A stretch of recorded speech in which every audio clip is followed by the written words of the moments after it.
Hey, my name's Odin, and before you start writing your first essay for this class, I wanted to give you a little bit of advice. So I want to start by telling you guys a little bit about this PlayStation commercial I had to watch and break down called Double Life, and kind of how it changed my understanding of writing and rhetoric in general. The thing about this commercial is it never mentioned specs, prices, graphics, no features, but it just showed regular people who lived one ordinary life and a different life filled with some sort of thrill. That's how this ad really hit me. It wasn't just selling a product, but it sold more of a feeling, like a feeling of escape. That's when this idea of rhetoric really started clicking for me. It wasn't about just listing correct information. It was about understanding what your reader actually felt and what you wanted them to feel. Think about how many times you've written essays where you just dump facts onto a page and hope that it amounted to something.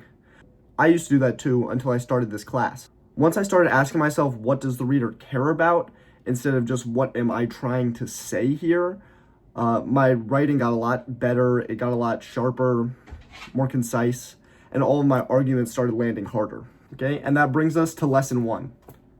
I used to think good writing just meant that I sounded smart or I had a bunch of information on the page, but this class really just taught me the opposite.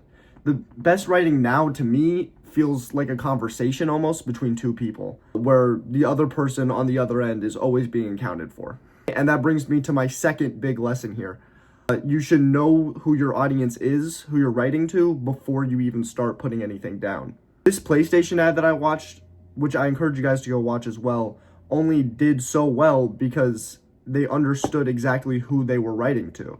They understood that the average person didn't care about specs or resolution. They just cared about living a different life, escaping what their ordinary life is. So the same thing here applies to your essays.